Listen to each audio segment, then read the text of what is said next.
ओम शांति। 15 अक्टूबर 2025 के ईश्वरीय महावाक्य की मुरली का सार। मीठे बच्चे, आत्मा रूपी बैटरी 84 मोटरों अर्थात शरीर में जाने के कारण डल हो गई है। अब उसे याद की यात्रा से भरपूर करो। मीठे बच्चे, आत्मा रूपी बैटरी 84 मोटरों में जाने के कारण डल हो गई है। अब उसे याद की यात्रा से भरपूर करो। बाबा ने कहा आत्मा 84 शरीर में जाने से डल हो गई है, इसलिए उसमें शक्ति से चार्ज करनी है। अब उसे याद की यात्रा से भरपूर करो। प्रश्न, बाबा किन बच्चों को बहुत बहुत भाग्यशाली समझते हैं? उत्तर में बाबा कहते हैं जिनके पास कोई झंझट नहीं है, जो निर्बंधन है, ऐसे बच्चों को बाबा कहते तुम बहुत बहुत भाग्यशाली हो। तुम याद में रहकर अपनी बैटरी फुल चार्ज कर सकते हो। अगर योग नहीं सिर्फ ज्ञान सुनाते तो तीर लग नहीं सकता। भले कोई कितना भी भवके से अपना अनुभव सुनाए, लेकिन खुद में धारण नहीं तो दिल खाता रहेगा।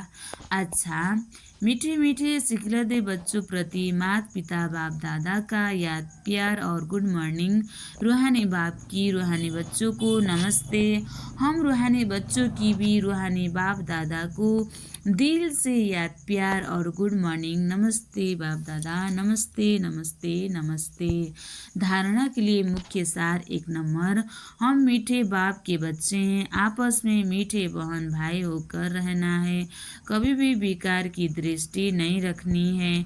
दृष्टि में कोई भी चंचलता हो तो रूहानी सर्जन को सच बताना है।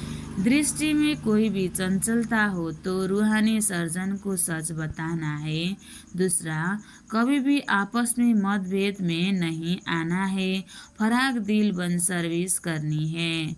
अपने तन मन धन से बहुत बहुत नम्रता से सेवा कर सबको बाप का परिचय पैगाम देना है। आज बाबा ने वरदान दिया, हर कर्म चरित्र के रूप में गायन योग्य बनाने वाले महान आत्मा भव। हर कर्म चरित्र के रूप में गायन योग्य बनाने वाले महान आत्मा भव। विस्तार, महान आत्मा वह है जिसका हर संकल्प हर कर्म महान हो। एक भी संकल्प साधारण व व्यर्थ न हो। कोई भी कर्म साधारण व बगैर अर्थ न हो।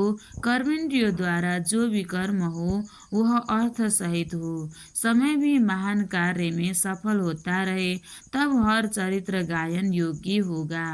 महान आत्माओं का ही यादगार हर्षित मूर्त, आकर्षण मूर्त और अव्यक्त मूर्त के रूप में है। स्लोगन, मान की इच्छा छोड़ स्वमान में टिक जाओ तो मान परछाई के समान पीछे आएगा। मान की इच्छा छोड़ स्वमान में टिक जाओ तो मान परछाई के समान पीछे आएगा। अव्यक्त इशारे, स्वयं और सर्व के प्रति मनसा द्वारा योग की शक्तियों का प्रयोग करो। कोई भी स्थूल कार्य करते हुए मनसा द्वारा वाइब्रेशन फैलाने की सेवा करो।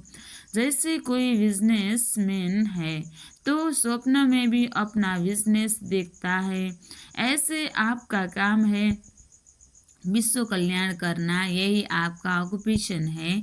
इस ऑक्यूपेशन को स्मृति में रख सदा सेवा में बिजी रहो।